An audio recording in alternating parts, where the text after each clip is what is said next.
Good morning and welcome to my space on Copywriting Jiu-Jitsu. If this is the first time you've listened into one of my spaces, I'm Doug Deanna. I'm a 38-year-old, quote, OG veteran of the direct response copywriting space. My copy's gone out to, well over 100 million people and has generated well over $100 million for America's top publishing companies, selling investment newsletters, trading letters, health, fitness, and success products. I created each of them from scratch, from a blank page, and ultimately got people to put money in the envelopes and or click and buy. And again, if you haven't listened in before, I'm also a black belt in judo and jiu-jitsu. I was blessed that I got to work from home, type letters for a living, get paid like an off, take my kids to and from school, coach their sports, go to jiu-jitsu at lunch, and even stopped at the grocery store at the way home, put a meal on the table by the time my wife got home from her job. Nobody had it better than me, had a great career, and I'm opening these spaces to help other people have great careers in copywriting or go on the jiu-jitsu path, because there's a lot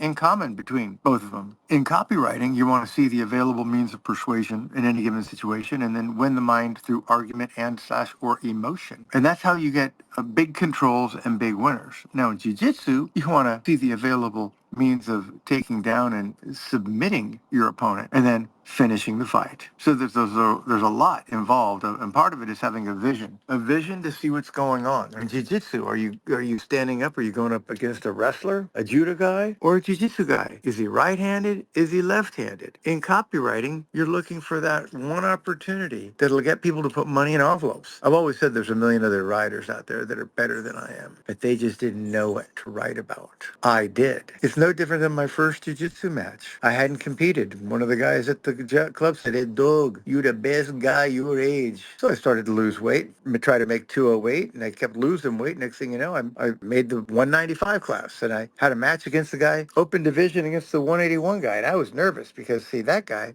never lost. I checked his track record, and so I was nervous. He was good. In fact, he was one of the inspirations why I started competing, because I saw this guy at a tournament. I go, that guy looks older than me. So I was a little bit nervous before the match going in. I was way underweight, but I was afraid if I had a drink, I'd gain weight. If I had something to eat, I'd gain weight. I was 6 pounds under. But ultimately, he was doing the Superman exercises, that sort of intimidation thing. And I kind of giggled to myself because I knew something he didn't know. And what he didn't know was that I'd been in wrestling, I'd been in judo, and I'd watched all 14 of his YouTube videos and practiced against them. And ultimately, I got out there and I won 14-2. And how does that apply to copywriting? It's real simple. I analyzed all the competitors' packages. I saw what worked, what didn't work. And then I took what was working and what not working, and melded it into what I had set out. And that is really how I ended up, rising to the top, by doing a lot of analysis, by understanding that copywriting in some ways is a great scientific art. It takes a lot of creativity, but if you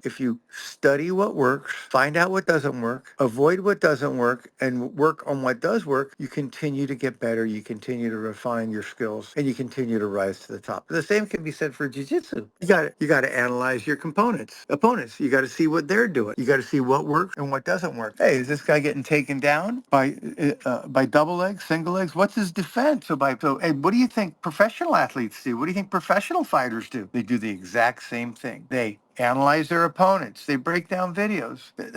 Baseball players, football players, basketball players. That's why they have a film guy. You should be doing the same thing with your copywriting. You should get your hands on video sales letters. Get your hands on long-form direct mail packages, email. See what they're doing. Break it down. Understand what makes it successful and not successful.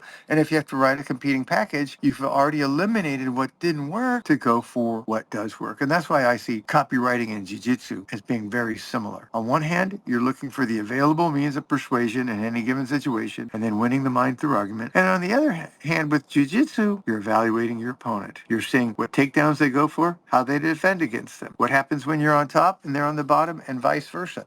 And you can use those tendencies to your own advantage. And that's the similarity. All you need to do is just go back, re-listen to it, and you'll pick up all the little ideas and technique that I spelled out in this session. Okay, on that note, I'm going to close out and I'm going to wish you a great day.